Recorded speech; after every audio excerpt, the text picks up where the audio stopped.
Kia ora tātou, and thank you, Peter. For those of you who don't know me, and there will be many in the room, I've been around this issue for a very long time, and I have to recall the very first time I spoke in this hall was when I was working for the Dairy Research Institute, and I developed an environmental plan for the dairy industry in 1998. Okay, so just pause for thought about the decades that have gone after that, and what has been done and what hasn't been done. I've moved into working on the adaptation remit. Adaptation has been a poor cousin. It was defined in international terms many years ago when the IPCC started as really being an issue for developing countries.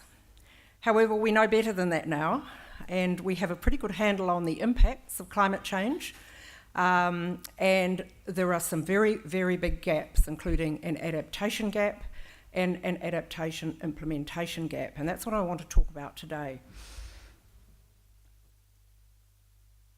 Now, all of you will have read, I hope, the report that came out from the IPCC in October last year, which placed adaptation alongside mitigation. They are twins, and they both affect each other. And they need to be dealt with in an integrated way, and we know that that works, and we have high confidence about that. And that the most effective way of adapting is to bring together the economic and sustainability remits with that, and also different levels of government. And this will be a recurring theme in what I have to say. They also went on to say that there are synergies and there are cost savings. And so understanding how adaptation affects mitigation and vice versa has some cost reductions in it. And it's not just about the trade-offs, but there will be some. It is about the potential for undermining our livelihoods as they will change over time. And I'll come back to that theme as well. Before I actually go into talking about the work that the government asked me to chair 18 months ago, I want to talk about what this means, what this adaptation gap means. Now, Andrew, I think, and others, the first speaker also spoke about the different trajectories we are on. And I don't want you to go away thinking about the fact that methane and CO2 issues are all understood, because they are not. They are uncertain, and there are different levels of uncertainty depending on what issue you're dealing with. Sea level rise is very certain out to mid-century. The effect of climate change on our river systems and flooding systems is highly uncertain. So you sort of get the drift. There are different issues that we have to deal with in different ways. And if you look at these scenarios, these are the scenarios of warming and different levels of temperature change, that there is a congruence out until about the 2020s, which we know about, 2020, 2030, and after that, it all depends on which trajectory we get in. So we're actually at the cusp of a very wide open uncertainty. For instance, for a 2-degree cap, we need to get to less than 0 between 2050 and 2070. And there is a very long lag time for some impacts, like sea level response is a very long lag time, which means that any adaptation benefit from reducing emissions today will have very little effect on what's coming down the pipe in the name of sea level rise. So we have impacts that we will have no control over in terms of reducing the level of the impact, and they are yet to be felt. So we have a big gap, which is the gap in terms of dealing with those things that we're going to have to deal with anyway, irrespective of whether we reduce our emissions. So in 2016, the government asked me and Penny Nelson from Ministry for the Environment to co-chair a group of people across sectors and across government levels to address really what was being done with adaptation. But before we did that, we had to actually look at what the impacts were. And this is just a summary based on quite a lot of work that is already available, readily available and readily disseminated throughout different interest groups around New Zealand. There are large impacts on the natural environment, our biodiversity, our fresh water, our oceans and coasts, and other ecosystem services to New Zealand. And I have to say, as an IPCC author, this is an area that we have very poor information on, but yet our economy relies upon it. Our tourist economy, what we heard about before, the clean green image that the agricultural products being sold overseas rely upon. So these issues are interconnected. There are large impacts on the built environment, our community infrastructure, critical infrastructure, our national grid, our energy generation systems and the like, and our lifeline, other lifeline utilities. There are economic impacts, obviously for primary industries, for our ability to earn our top earning income, which is from tourism.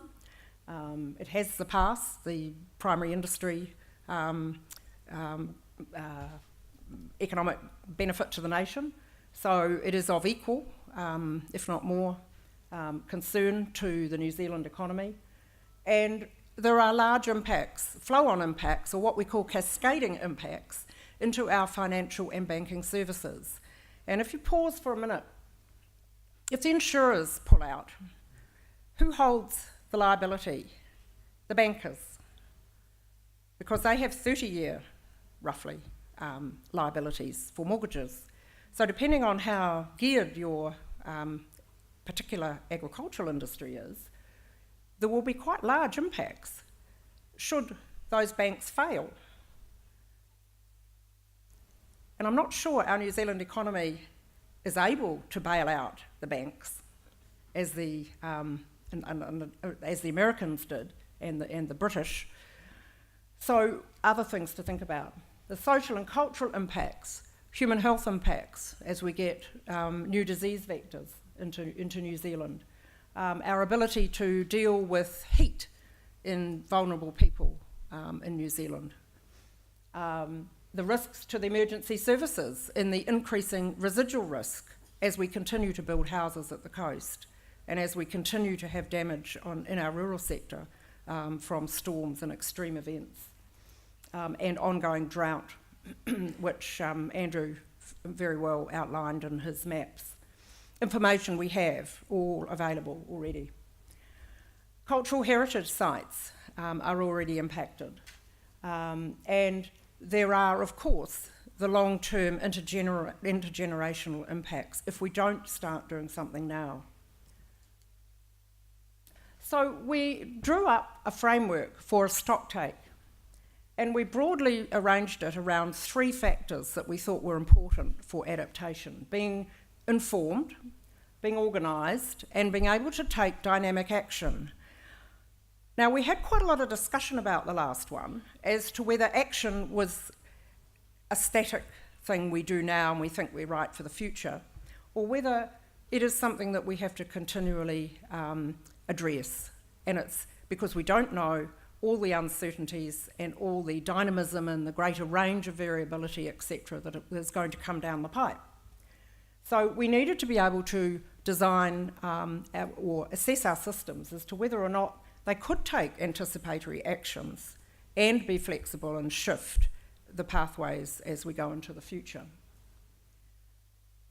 So we then ranked all the sectors into whether or not they were just maintaining the factor, whether it was more work was required, significant work, or there was nothing present. And I'll go straight to that first, and I'll come back to the principles. Now, as you see, the primary sector is not doing as bad as some other sectors. And we understood this to mean that the primary sector was able to adjust to a variety of signals that occur. Enterprises have been highly adjustable in New Zealand. We've had massive land use changes in the central North Island, from forestry to dairying. You know, you sort of blinked if you didn't go up there very often. You suddenly saw great swathes of land now able to be used for dairying. We've had massive changes just in the last 10 years. And some of that's reflected in our emissions, but some of it is also really positive because it actually tells us that the industry can adjust. Now the question is, what is the range around which the industry can adjust? The coping range.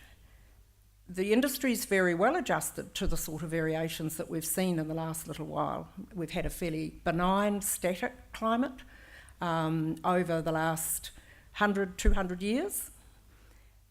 But that's not what the future's going to look like. So the very big question is whether or not the industry can adjust outside its experienced range, okay? So if you look at, we divided it into public sector, central government, public and private, and then private sector, because of course the state does have a role in the private sector to some degree. And we generally placed agriculture in this sort of range between more work required and significant work required. So that was our report card. But if we go back to what was driving this, we had to have some principles. And the very first one was the treaty partnership approach, because we can learn a lot through this about long-term thinking, intergenerational cultural perceptions of Māori have a very interesting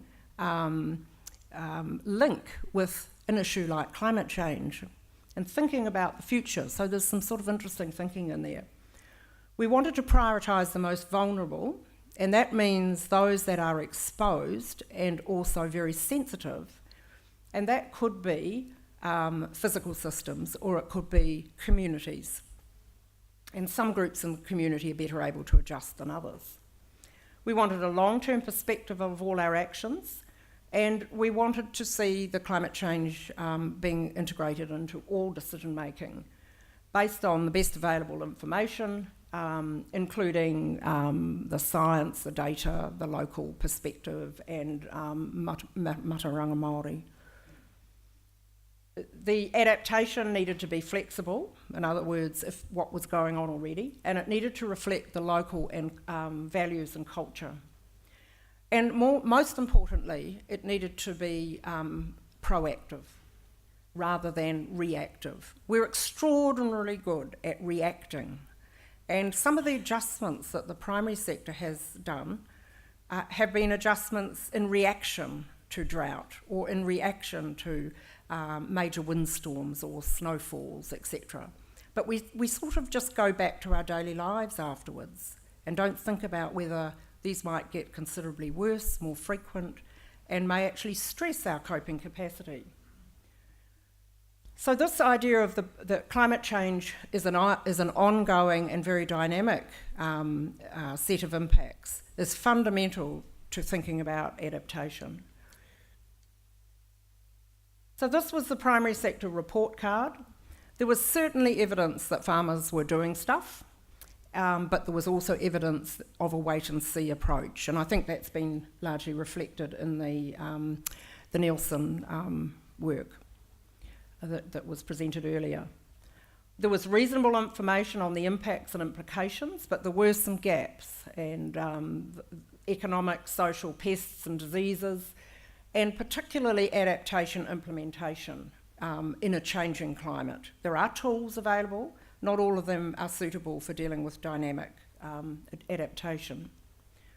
And as I said, there's been a long history of responding autonomously to climate actions, and also a very real support from the state for adverse event policies and the like, and drought particularly, and also floods and storms.